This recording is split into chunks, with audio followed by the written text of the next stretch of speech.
Bismillahirrahmanirrahim. Assalamualaikum warahmatullahi wabarakatuh pemirsa. Kembali berjumpa di segmen Sejarah dan Peradaban di Irena Handono Official. Dalam segmen ini insya Allah kita akan membahas berbagai isu sejarah dan peradaban yang nantinya tentu saja akan kita tarik benang merah hikmah yang pasti akan bermanfaat dalam kehidupan kita sehari-hari. Seperti biasa, kita akan dipandu dan dibersamai oleh guru kita semua, Umi Irena Handono. Kita sapa beliau. Assalamualaikum Umi. Waalaikumsalam, apa kabar? Alhamdulillah luar biasa Umi, bagaimana kabarnya malam ini? Alhamdulillah luar biasa. Nah pemirsa, pembahasan kita pada video kita kali ini menurut saya sangat menarik banget ini Umi ya. Jadi memang perayaan ini atau tradisi ini di Indonesia mungkin kurang populer ya. Tetapi ini sudah menjadi satu perayaan yang sangat mendunia. Apa itu pemirsa? Ya pasti tahu deh. Halloween. Ya kalau udah bulan-bulan Oktober kayak begini kan. Nah Halloween itu kan akhir-akhir bulan Oktober ya Om ya dirayakannya ya. Betul. Nah memang di Indonesia kurang begitu populer ya Halloween. Walaupun udah mulai ada juga ya Om yang beberapa kalangan di negeri kita yang udah mulai nih seolah-olah latah begitu dan ikut ngerayain juga seperti gitu. yang lalu-lalu gitu ya. Ini juga mulainya di kalangan The Have dulu. Oke, kalangan The Have yang menjadi pelopor perayaan Halloween di negeri kita. Nah, pemirsa, kita akan ulik lebih dalam bersama Umi Irena Handono. Apa sih Halloween itu? Begitu ya. Nah, tentu saja pertanyaan pertama Umi, dari mana sih sebenarnya asal-usul Halloween itu sendiri? Ya. Jadi kalau kita berbicara secara urut ya, Halloween itu dari istilah All Hallow Eve, malam yang mensucikan. All Hallow Eve. Terus karena keesokan harinya, ini akhir bulan itu tadi ya, keesokan harinya itu langsung disambung dengan hari peringatan untuk menghormati orang suci. Orang suci maksudnya orang suci buat umat Kristen. Santo begitu mungkin ya? Ya santo, santa gitu. Mereka ini menyebutnya menghormati orang suci itu All Saints Day. All Saints Day.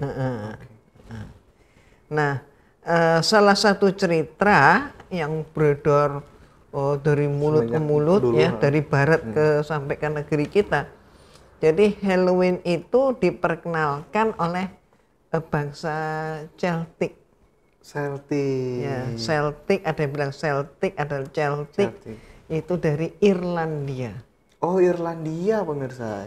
Negeri kecil kan sebenarnya ya. Irlandia itu kan yang sampai sekarang masih terlibat konflik apa gitu yang Irlandia ya. Dan banyak konflik, tapi model-modelnya konflik tentang ras, ya, agama. Itu.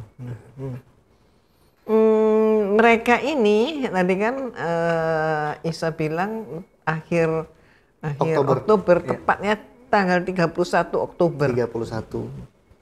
Ini mereka ini mempunyai suatu keyakinan bahwa pada malam hari itu roh-roh daripada orang-orang yang sudah meninggal yang mereka dianggap gentayangan gitu ya.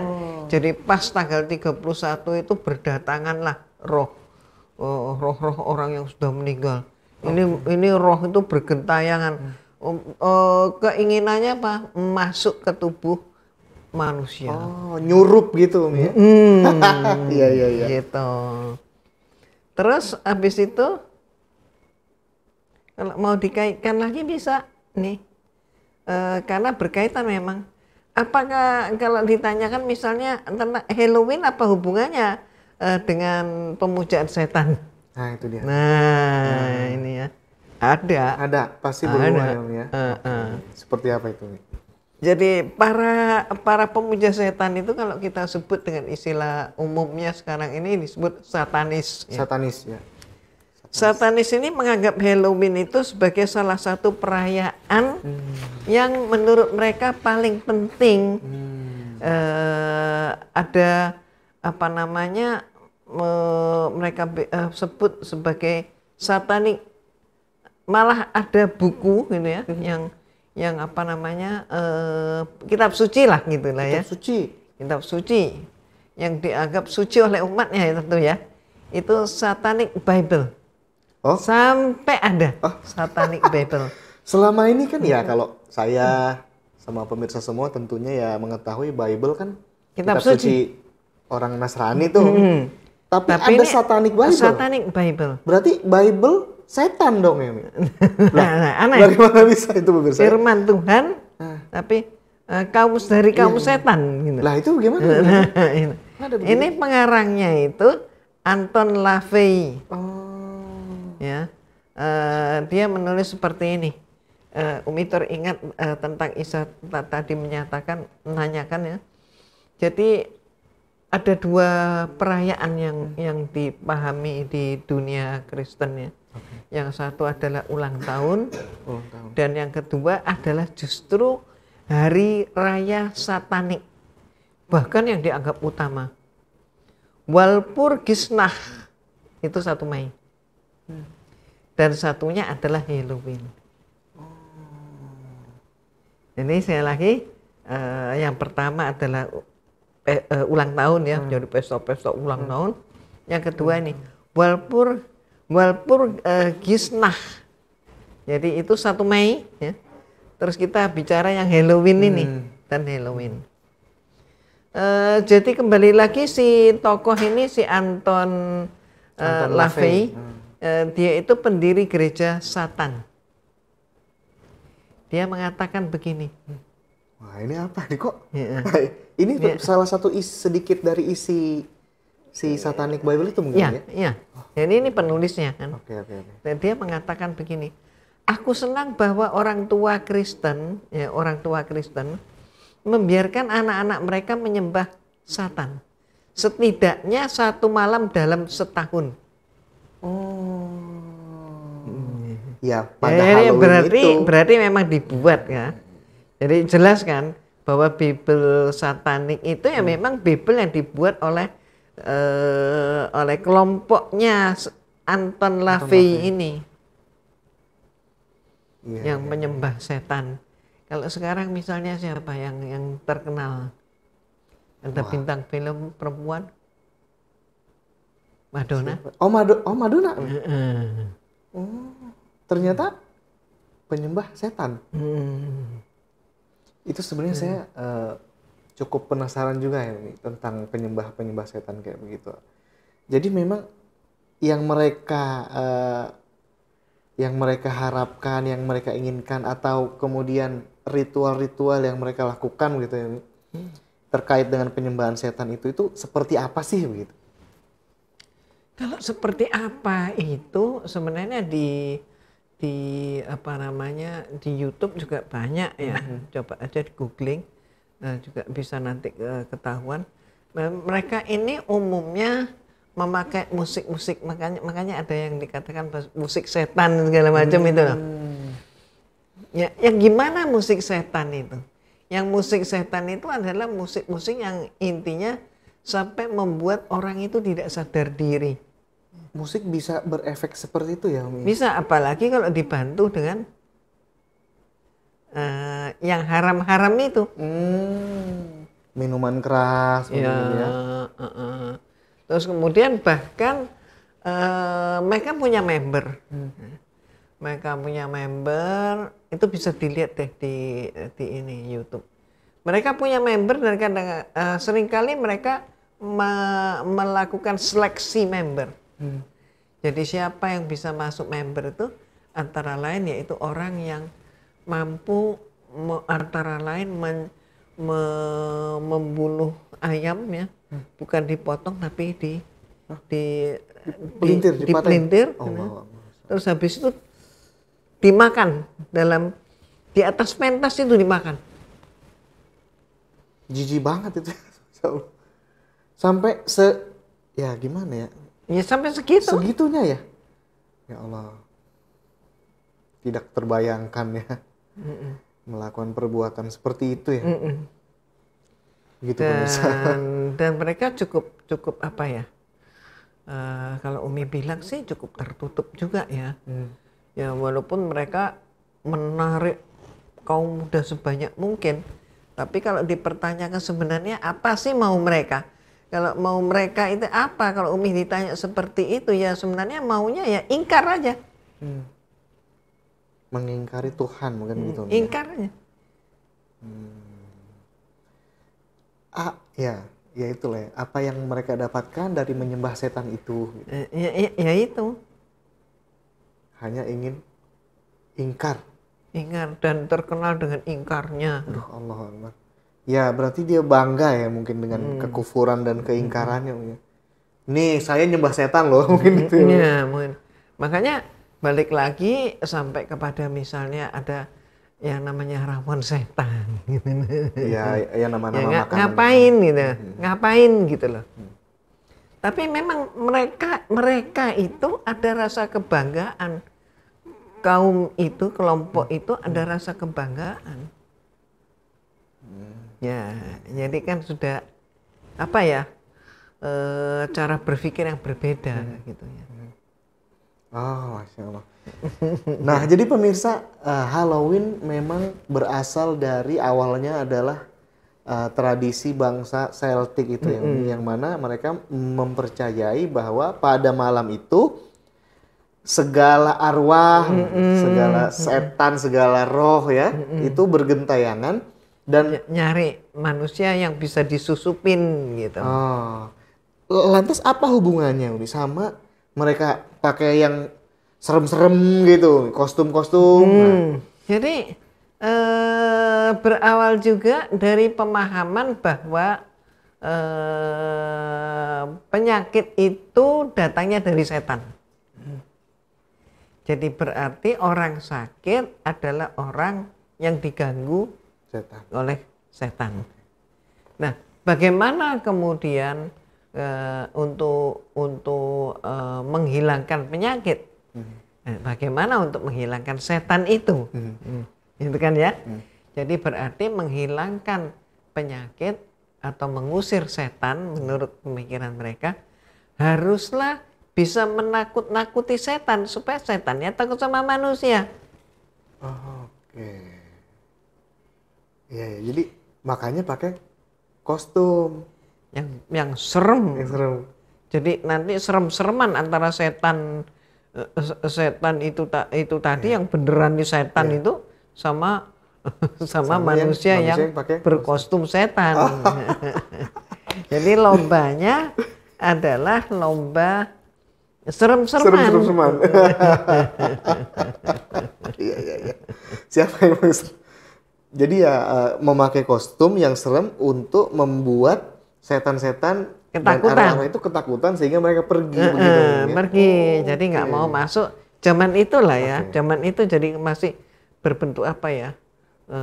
Desa-desa lah. Desa-desa ya. Oh begitu. Ya. Lucu juga ya Bu ya. Ya lucu juga. Walaupun pada perkembangannya kekinian gitu ya, itu kemudian yang ditonjolkan adalah pesta kostum. Jadi sehingga pesta topeng gitu. Dan ujung-ujungnya kemudian pesta topeng sampai sewa villa dan sebagainya. Bahkan ada hotel yang disewa untuk itu juga pesta topeng. Ujung-ujungnya adalah maaf tengah malam lewat jam 12 udah acara sesungguhnya apa? Seks bebas. Allahu Akbar. Ya keingkaran ya bersahabat lah dengan keingkaran gitu. Ya dari ingkar ke ingkar, dari maksiat ke maksiat. Nah, kan itu adalah sebuah tradisi yang kalau menurut saya misalnya tadi kita mengetahui datangnya dari bangsa Celtic. Bangsa Celtic ketika itu bukan orang Nasrani pastinya Umi kan ya. Mereka pastinya masih penyembah apa berhala lah. Berhala ya. Berarti kan tradisi ini bukan tradisi yang Kristiani begitu Umi. Tapi diadopsi. Nah, Ah, itu bagaimana ceritanya? Kok tahu-tahu apa ya, masyarakat Kristiani gitu, masyarakat Kristen kok tahu-tahu ikut merayakan itu. Makanya tadi kan Anton LaVey ini kan mengatakan dia seneng banget gitu loh orang tua Kristen membiarkan anak-anak mereka tuh menyembah setan.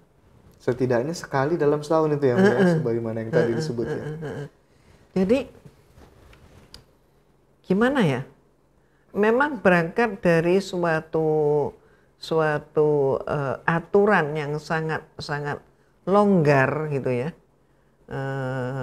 di dalam gereja, bahwa gereja ini untuk menarik minat orang masuk ke gereja.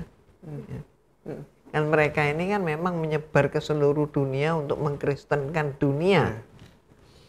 Nah, antara lain kan pakai cara apapun gitu yang kira-kira bisa menarik minat. Sehingga kemudian mereka pun masuk di dalam peradaban lokal, masuk dalam memakai budaya-budaya lokal. Antara lain kayak budaya-budaya remaja, satanik, segala macam ini mereka masuk. Itulah yang disebut dengan istilah sinkretisme. Oh, bercampur-campur gitu ya? Sinkretisme dari percampuran antara agama dan budaya. Jadi diadopsi oleh gereja. Pernah misalnya di Prancis itu gereja di sana di Nuremberg atau di mana begitu, itu mereka ini membuat kalender dengan gambar Hawa, Eva, mereka bilang Eva, memberikan buah apel kepada Adam. Nah, menurut versi Bible pada saat Hawa memberikan Eva memberikan buah kulti yang mereka gambar dalam bentuk apel kepada Adam, maka saat itu kan digambarkan bahwa mereka itu telanjang. Ya, jadi yang di kalender itu adalah gambar telanjang. Adam menerima apel dari Eva, telanjang. Pornografi. Dengan latar belakang gereja. Ya, kursi-kursi, bangku-bangku di gereja segala macam. Pokoknya latar belakangnya gereja. Dan itu menurut pendeta di situ ya boleh-boleh saja, sah-sah saja. Itu maksud baik untuk mengumpulkan duit.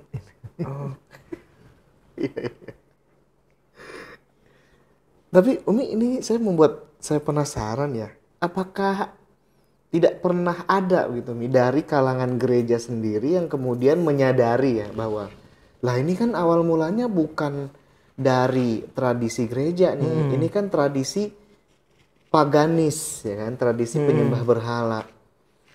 Lalu kenapa enggak dihilangkan gitu, kenapa enggak diubah gitu ya? Nah, apakah pernah terjadi hal seperti itu? Ada pihak gereja yang mempertanyakan tradisi Halloween itu di tengah-tengah masyarakat Kristiani gitu? Ya mereka menganggapnya ya kita memang harus memasuki dan mengajak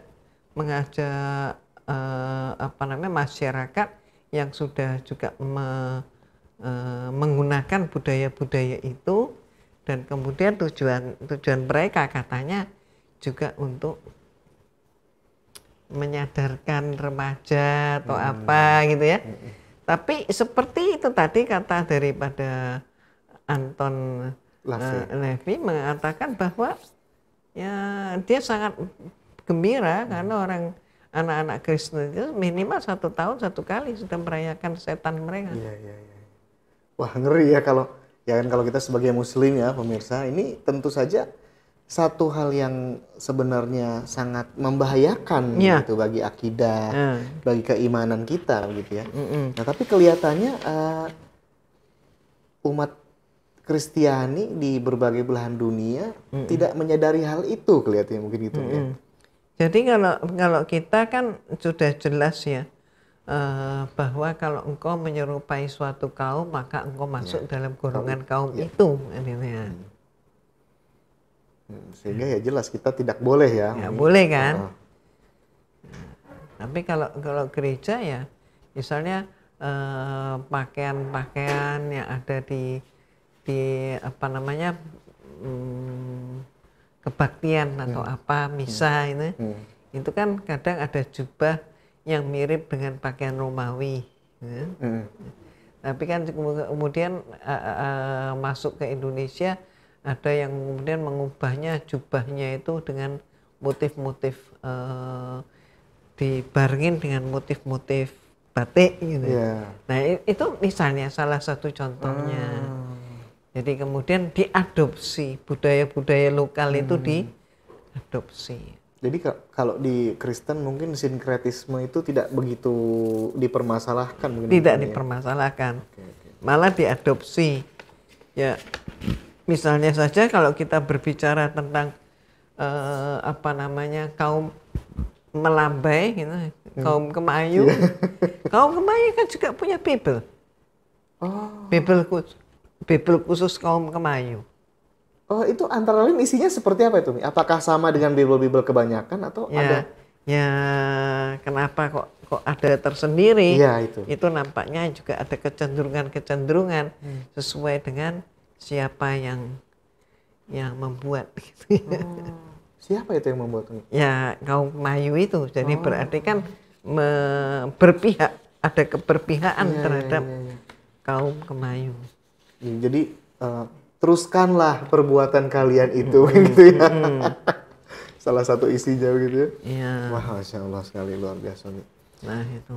Jadi aku pernah nonton ya Umi. Ada satu film horor gitu ya. Itu judulnya kan Halloween gitu. Yang mana di situ bercerita tentang ada semacam psikopat gitu ya Umi. Yang dia itu menyerang orang-orang begitu. Membunuh gitu ya.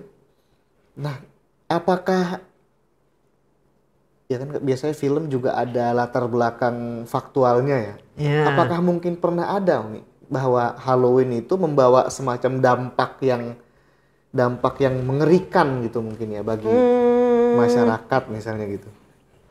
Kalau membawa dampak sih Umi yakin ada ya dampaknya ya. Jadi misalnya saja kalau di negeri kita dampak yang terjadi minimal ini pengikisan budaya budaya ya. Indonesia sendiri. Misalnya masuk ke mana? Ke Sumatera gitu ya.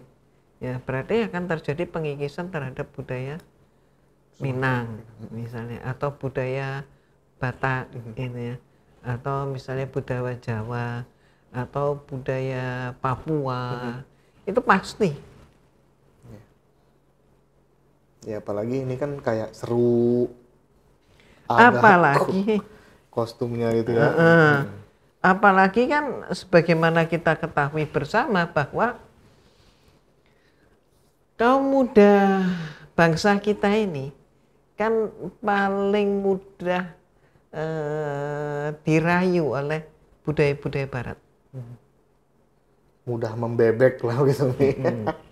Dan kemudian kalau ada budaya barat apapun seolah-olah itu dijamin adalah modern.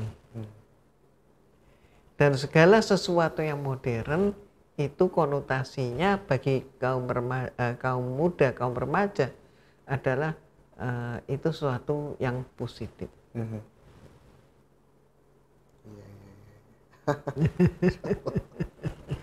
Ya jelas sekali bahwa memang kalau bagi kita sebagai seorang muslim ya ini adalah sebuah tradisi yang bisa berdampak negatif ya.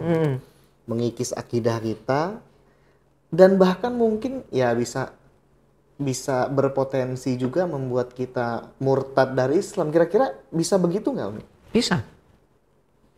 Contoh misalnya ketika rekrutmen member daripada kelompok yang kita bahas ini, kan antara lain syaratnya adalah mampu memakan ayam yang mereka cekik itu dalam bentuk ayam utuh, masih berbulu itu, bisa makan. Aduh. Nah, ini kan contoh ya kan, berarti sesuatu yang haram kan. Yeah. Lalu dengan musiknya, ya terus kemudian dengan dancingnya, kan jelas banget. Ya nggak sama sekali nggak pas ya kalau dianggap sebagai itu cuma uji nyali, gitu. Nggak mungkin lah. Itu sudah menyangkut barang yang haram. Dan remaja atau sebagian daripada pemuda kita yang menganggap bahwa segala sesuatu yang asing itu adalah baik, nah ini yang bahaya. Akhirnya akan menggerus budaya sendiri. Seperti misalnya katakanlah kita punya budaya misalnya hari proklamasi kemerdekaan ini. Dari tahun ke tahun misalnya ini, ya tabat lomba-lombanya juga itu juga. Iya. Udah jadi tradisi, udah jadi budaya. Iya. Gitu kan? Terus bagaimana dengan perayaan Hari Kartini misalnya? Ya membosankan juga. Ya. Terus bagaimana dengan perayaan Hari Pahlawan? Ya sepi-sepi juga. Yeah.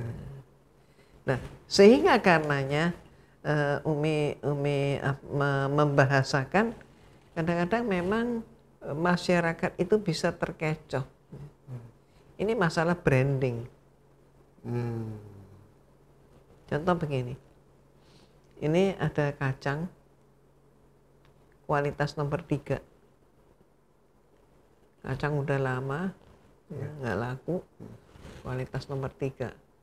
Gimana caranya supaya barangnya nggak laku ini jadi laku? Dibungkuslah dengan kemasan yang menarik. Ya. Repackage. Maka harganya pun akan tinggi.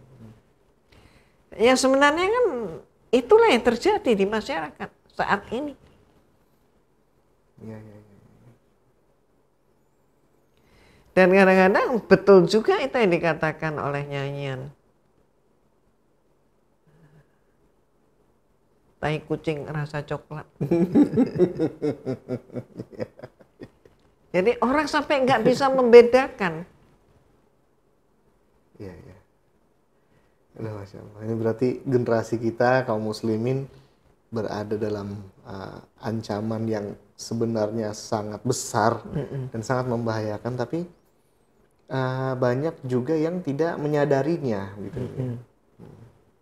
Ya salah satunya ya dengan Halloween ini tadi, kayak seolah-olah perayaannya itu seru kan, itu kan ya seru kan ya kalau kita lihat selintas gitu ya, orang rame-rame keluar sampai malam kan, kayak misalnya di film-film juga begitu, anak-anak kecil pada pakai kostum rame-rame trick or treat gitu. Nah itu kemudian banyak permen, ada banyak keseruan lah gitu. Iya. Nah tetapi ternyata juga. Itu ternyata mereka tidak menyadari bahwa mereka itu sedang menyembah si setan itu begitu, sebagaimana tadi kata si pendiri si gereja setan itu ya.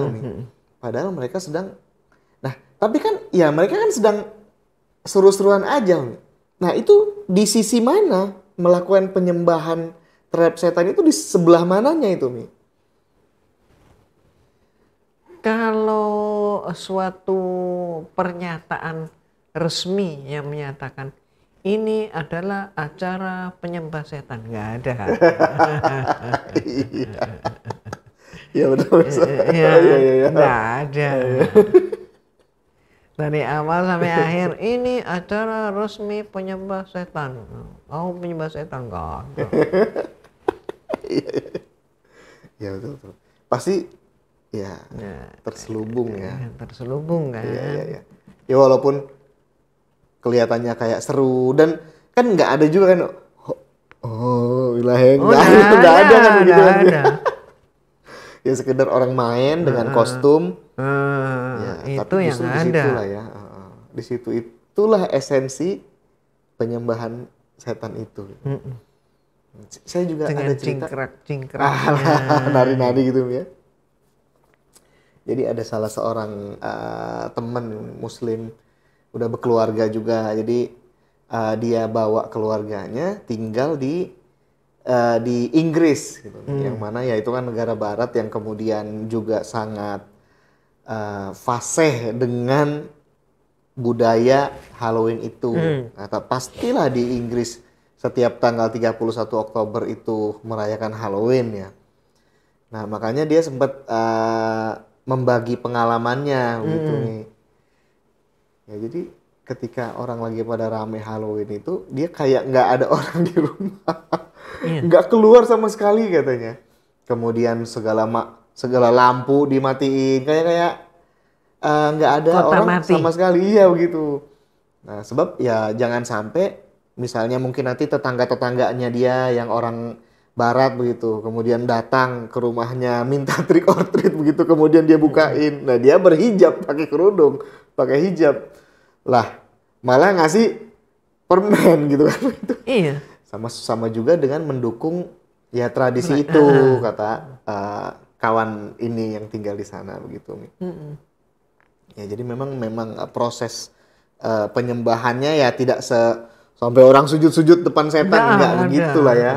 Tetapi justru dengan merayakan itu, ya pada hakikatnya itulah penyembahan setan itu.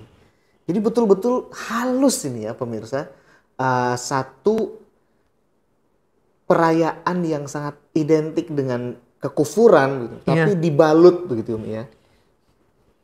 Dibalut dengan rapi, gitu ya. Menarik untuk kaum muda. Iya.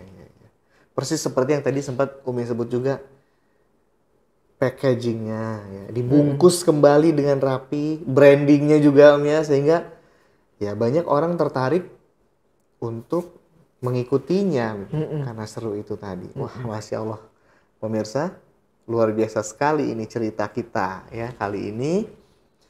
Nah Umi, ada nggak story lain lagi misalnya tentang Halloween ini?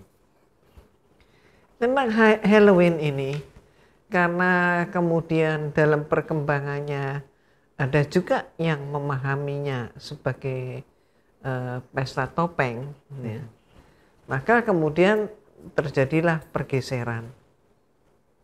Sebenarnya tetap aja sih goalnya itu ya perbuatan setan. Ada terjadi pergeseran sehingga kemudian mereka ini menampilkan suatu pesta. Sekali lagi bisa di hotel, di charter, atau bisa juga pakai villa. Ya.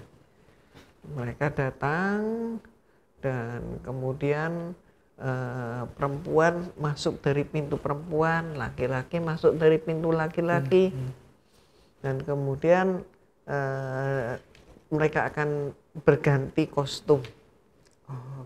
Sehingga katakanlah awalnya pasangan suami istri atau pasangan pacar itu pakaiannya itu menjadi berubah karena di dalam itu mereka ganti kostum. Kostum ada yang sudah disediakan di sana, ada juga kostum yang mereka bawa. Tapi itulah ganti kostum, pakai apa namanya topeng, sehingga suami atau istri atau pacar itu tidak mengetahui yang mana suami istri atau pacarnya. Wah, Masya Allah ya. Dan apa yang terjadi setelah itu, Mi? Mereka jam itu sudah jam hampir tengah malam itu kan dancing. Minum. Waduh, pastinya minum minumnya kan dong. pasti kan wine, champagne dan sejenisnya, ya kan? Minuman keras, miras. Terus kemudian mereka sampai panas situasinya ya, dan kemudian jam 12 maka berakhir. Berakhirnya itu ternyata berakhir dengan cara khusus, yaitu mereka dengan pasangan dansa-dansinya itu masuk ke kamar. Dan inilah yang oleh mereka disebut sebagai tukar kunci. Tukar kunci. Tukar kunci. Siapa? Bukan kunci beneran ini. Artinya si suami dengan pasangan barunya, si istri dengan pasangan barunya atau pacar dengan pasangan baru mereka. Okay. Make love. Oh, astagfirullah. Oh iya kan tadi kan nggak ketahuan kan nggak ya? ketahuan, karena pakai kan? topeng ya Om ya. Oh. Lah berarti random gitu ya Om Iya. ya? Acak begitu kan? Acak. Siapa aja pilih siapa, nggak ketahuan ini Nggak mukanya kan ketahuan. gitu. Masya Allah. Dan menurut mereka itu sangat menyenangkan buat mereka, pengakuan mereka, karena mereka katanya menghilangkan kejenuhan dengan pasangan sendiri. Masya Allah, subhanallah bihamdi. Coba. Tapi ya ini ya itu ya menjadi dibalut dengan pesta topeng ya, seolah-olah nggak nampak kan setannya di mana. Iya. Itu cara mereka.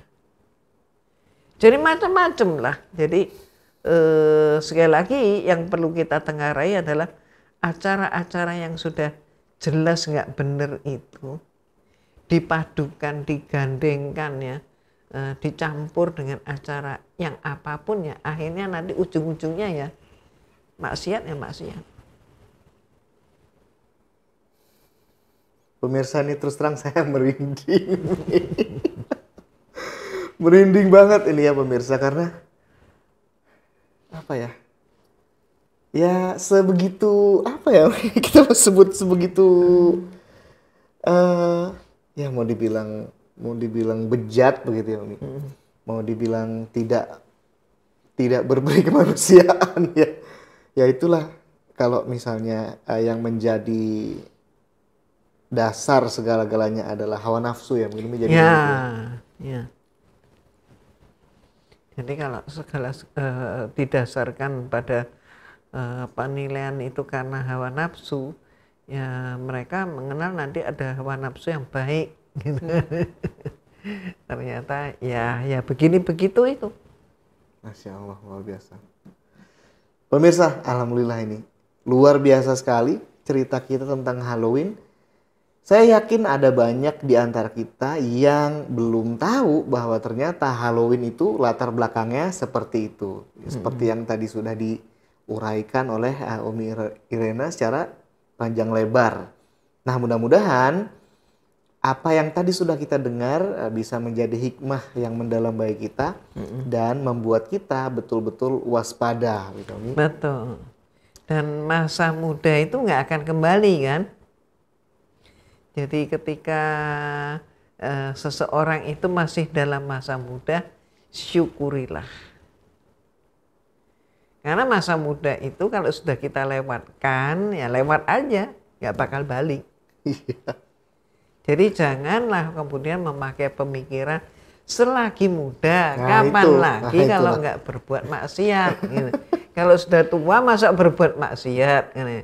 Nah, tapi sebenarnya itu cuma tipuan. Jadi sadarilah bahwa masa muda itu tidak akan berulang kembali. Kesempatan kita saat ini untuk benar-benar sebagai hamba Allah yang berjuang mendapatkan ridhonya, bila kita buang kesempatan ini, ingatlah kesempatan ini nggak bakal kembali. Jadi kita jangan sampai tertipu gitu. Masya Allah, luar biasa.